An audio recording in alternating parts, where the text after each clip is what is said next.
구약성경 1287쪽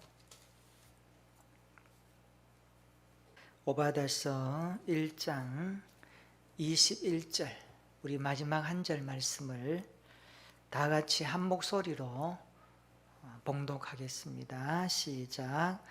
구원받은 자들이 시온산에 올라와서 에서의 산을 심판하리니 나라가 여호와께 속하리라. 아멘. 오늘 하루도 수고 많이 하셨습니다.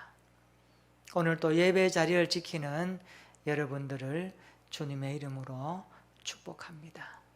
우리가 하루하루 살아내는 시간과 공간 속은 지나고 보면 우리의 추억이 되고 신앙의 터전으로 자리매김합니다. 특별히 시간과 공간에서 경험하고 있는 코로나19라고 하는 것은 우리 인생의 크나큰 경험이 아닐 수 없습니다. 속히 이 여러 가지 어려움들이 잠재워지고 하나님의 돌보심으로 새로워질 수 있도록 함께 기도하십시다. 북아일랜드 출신 신학자인 크리스토퍼 라이트라는 분은 이런 말을 했습니다. 우리 인생의 이야기 가운데 하나님이 차지하는 부분은 얼마인가? 이렇게 사람들이 질문합니다. 그러나 이분은 이것을 반대로 질문하라고 도전합니다. 하나님의 큰 그림 속에서 내 인생이 차지하는 부분은 얼마인가?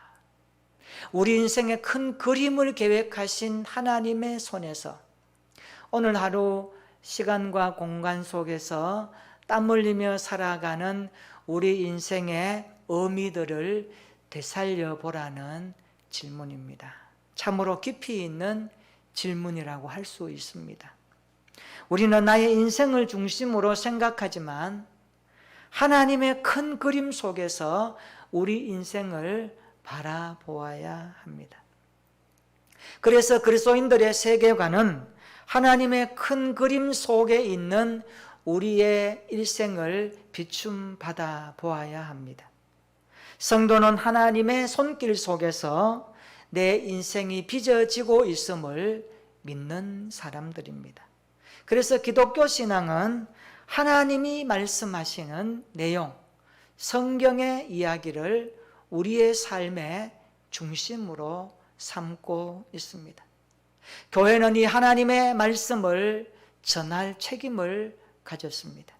그러므로 우리가 관심 두어야 할 것은 성경의 내용이고 하나님의 메시지입니다. 하나님께서는 각 성경을 통하여서 시대마다 우리에게 말씀하고 계십니다. 구약 성경 39권 가운데 오바다 성경은 한 장으로 되어 있습니다. 가장 짧은 책입니다. 오바다서의 배경은 적어도 구약 창세기로 거슬러 올라가야 합니다. 25장에 보면 아브라함의 아들 이삭에게서 쌍둥이 아들이 태어납니다. 에서와 야곱이죠. 에서는 익숙한 사냥꾼이 되었고 야곱은 조용한 사람으로 살아간다고 기록합니다. 그런데 아버지 이삭은 에서가 사냥한 고기를 좋아했고 어머니 리브가는 야곱을 사랑했다라고 기록합니다. 어느 날 야곱이 팥죽을 쓰고 있었습니다. 들에 나가서 사냥을 하던 형 에서가 돌아왔습니다. 매우 피곤하고 배가 고팠던 상황입니다. 그때 에서는 동생에게 말합니다. 팥죽을 좀 다오. 야곱이 선뜻 형에게 팥죽을 내어주면 얼마나 좋았을까요? 야곱은 형에게 말합니다. 형이 가지고 있는 장자의 명분을 내게 팔라. 그러면 팥죽을 주겠노라. 피곤하고 허기에 지친 에서는 장자의 명분을 동생에게 넘깁니다. 성경은 에서의 별명을 이렇게 기록합니다. 창세기 25장 30절에 보면 야곱에게 이르되 내가 피곤하니 그 붉은 것을 내가 먹게 하라 한지라. 그러므로 에서의 별명은 에돔이더라. 에서의 별명을 에돔이라고 그렇게 기록합니다. 에돔이라는 말은 불다 이런 뜻입니다. 에돔 불다라는 명칭은 태어날 때 피부 색깔과 장자의 명분을 팔았던 붉은 팥죽 때문에 붙여진 이름임을 성경은 밝혀주고 있습니다. 에서와 야곱은 한 형제이지만 이 팥죽 한 그릇뿐만 아니라 창세기 27장에 보면 이삭이 야곱을 축복하는 장면에서 야곱이 형 에서를 속이고 축복을 가로채죠. 그리고 난 후에 에서가 왔습니다. 에서가 아버지가 말합니다. 아버지여, 나에게 복을 빌어 주옵소서. 나는 조금 전에 너에게 줄 복을 다 주었다. 성경에는 창세기 27장 41절에 그의 아버지 야곱에게 축복한 그 축복으로 말미암아 에서가 야곱을 미워했다라고 말합니다. 그것도 심중에 아주 미워했다라고 말하면서 아버지의 곡할 때가 가까웠은즉 내가 내 아우를 죽이리라, 이런 내용을 표현합니다. 지금 에서의 마음은 동생 야곱을 향하여서 분노하고 있습니다. 죽이고 싶을 정도로 분노하고 있습니다. 복수심이 가득 찼다는 거죠. 여기 심중에 말했다는 것은 에서의 복수심이 극에 달했다라는 그런 뜻입니다. 에서는 아버지가 돌아가시고 나면 야곱을 가만두지 않겠다라고 이를 갈고 있습니다. 그런데 이 두 형제의 상황을 어머니 리브가가 듣게 되죠. 창세기 27장 42절에 보면 맏아들 에서의 이 말이 리브가에게 들리매 이에 사람을 보내어 작은 아들 야곱을 불러 그에게 이르되 내 형 에서가 너를 죽여 그 한을 풀려 하는구나. 걱정하죠. 43절에 보니까 너는 외삼촌 라반에게 피신하여라 라고 리브가가 야곱에게 당부하죠. 44절을 보세요. 내 형의 노가 풀리기까지 거기 있으라. 45절에 보면 내 형의 분노가 풀려 너의 일을 잊어버릴 때 내가 거기서 너를 불러오겠다. 야곱은 형 에서의 낯을 피하여 20년이 넘도록 타향살이 시작을 하고 있습니다. 그의 도피 생활은 과히 어려운 삶이었습니다. 그러면서 창세기 36장에 와 보니까 에서 곧 에돔의 족보를 이야기합니다. 그러므로 에돔의 역사는 바로 에서로부터 시작한다는 것을 우리가 알 수 있습니다. 창세기 36장 1절에 에서 곧 에돔의 족보는 이러하니라 라고 하면서 쭉 에서의 족보를 기록하고 있습니다. 오늘 오바다 성경의 주제는요, 한마디로 말하면 에돔에 대한 하나님의 심판입니다. 에돔에 대한 하나님의 심판을 한 장이지만 아주 강렬하게 기록하면서 오늘 우리 시대에 주시는 메시지를 담고 있습니다. 1장 1절로 18절까지 보면 에돔에 대한 심판을 말씀하면서 1절로 9절까지는 심판을 예고하고 10절로 14절은 심판의 이유를 분명하게 말씀하면서 15절로 18절은 심판의 결과에 대해서 기록하고 있습니다. 그리고 19절로 21절의 말씀은 이스라엘의 회복에 대한 말씀도 언급하고 있습니다. 자, 그러면 하나님께서 왜 에돔을 심판하실까요? 무엇 때문에 에돔을 심판하실까요? 우리 오늘 10절 한번 읽어볼까요? 오바다 1장 10절 우리 다 같이 한번 읽어보겠습니다. 시작. 내가 내 형제 야곱에게 행한 포악으로 말미암아 부끄러움을 당하고 영원히 멸절되리라. 아멘. 하나님께서 에돔을 심판하시는 첫 번째 이유는 형제에게 포악을 행한 에돔을 심판하겠다 이렇게 말씀합니다. 형제에게 포악스럽게 행한 에돔에 대한 하나님의 심판의 이유를 기록하고 있습니다. 11절도 한번 읽어볼까요? 11절 시작.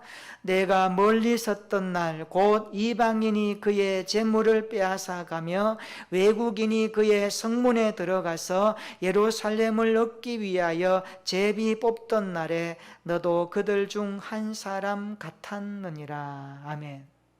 하나님은 에돔이 예루살렘, 다시 말해 유다를 멸하는 자들과 함께 뜻을 같이 했는 것을 심판하겠다, 이런 말씀입니다. 다시 말하면 원수와 손을 잡은 에돔을 하나님이 심판하시겠다라는 말씀입니다. 12절도 보세요. 거기 보면 자주 등장하는 단어가 나옵니다. 아니며 아니며 아니며 이런 단어가 나오죠. 아니며 반복해서 나옵니다. 에돔은 아니해야 할 것을 했다는 뜻입니다. 하지 말아야 할 것을 해버렸다는 것입니다. 그게 뭡니까? 재앙의 날에 방관했고 유다 자손이 패망하는 날에 기뻐했으며 그 고난의 날에 입을 크게 벌려 떠들었다고 말씀하는 겁니다. 그래서 한마디로 말하면 하나님은 에돔을 유다의 멸망을 기뻐한 것을 심판하겠다라고 말씀하고 있습니다. 하나님은 이것을 심판하십니다. 그뿐만이 아니죠. 13절도 보세요. 에돔은 환난당한 유다를 약탈하기 시작합니다. 약탈하기 시작합니다. 14절에 보면 피난민들을 잡아서 대적에게까지 넘겨주는 일까지 서슴없이 행했습니다. 이게 있을 수 있는 일입니까? 형제인데요. 족보를 올라가면 다 형제에서 나왔는데요. 형제의 자손이 이렇게 할 수 있단 말입니까? 형제에게 포악을 행하고 원수와 손을 잡고 유다의 멸망을 기뻐하고 환난당한 유다를 약탈하고 피난민들을 잡아서 대적에게 넘겨주는 에돔의 행위를 하나님이 그냥 넘기지 않는다는 겁니다. 우리 15절 한번 읽어볼까요? 15절 다 같이 시작. 여호와께서 만국을 벌할 날이 가까웠나니 내가 행한 대로 너도 받을 것인즉 내가 행한 것이 내 머리로 돌아갈 것이라. 하나님의 심판의 엄중함을 말씀하죠. 내가 행한 대로 너도 받을 것이라. 18절 한번 읽어보겠습니다. 조금 넘어가서 18절 시작. 야곱 족속은 불이 될 것이며 요셉 족속은 불꽃이 될 것이요 에서 족속은 지푸라기가 될 것이라. 그들이 그들 위에 붙어서 그들을 불사를 것인즉 에서 족속의 남은 자가 없으리니 여호와께서 말씀하셨음이라. 아멘. 에돔 족속의 교만, 유다를 향한 그 포악성으로 인해서 하나님은 에돔이 불살라질 것을 말씀하고 있습니다. 선민 이스라엘을 끈질기게 괴롭혔던 에돔 족속이 결국 이스라엘에 의해 정복될 것임을 말씀하고 있습니다. 실제로 바벨론 포로 이후에 유대 사람 요한 힐카누스가 에돔을 정복합니다. 그러면서 이 구절은 선민 이스라엘의 공동체인 교회가 이룰 완전한 승리를 예표하고 있습니다. 우리 19절로 20절 한번 읽어볼까요? 계속해서 어떻게 말씀하시는지 다 같이 19절로 20절 말씀 시작. 그들이 네겝과 에서의 산과 평지와 블레셋을 얻을 것이요 또 그들이 에브라임의 들과 사마리아의 들을 얻을 것이며 베냐민은 길르앗을 얻을 것이며 사로잡혔던 이스라엘의 많은 자손은 가나안 사람에게 속한 이 땅을 사르바까지 얻을 것이며 예루살렘에서 사로잡혔던 자들 곧 스바랏에 있는 자들은 네겝의 성읍을 얻을 것이니라. 아멘. 19절 20절에도 보면 얻을 것이요 얻을 것이며 얻을 것이며 얻을 것이며 얻을 것이니라. 반복해서 말씀 얻겠다는 거예요. 회복에 대한 말씀이죠. 이스라엘의 회복에 대해서 약속하고 있습니다.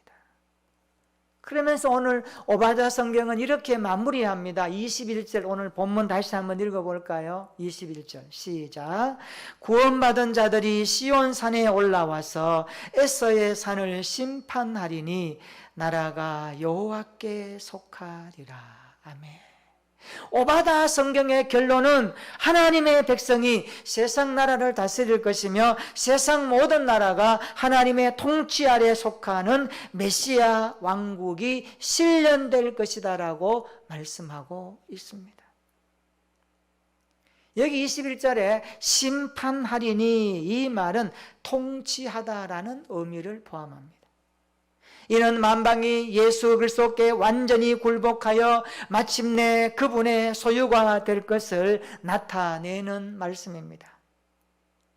21절 이 구절을 보면 하나님의 심판은 항상 구원을 향한 갈망의 뿌리를 두고 있다는 것을 말씀합니다.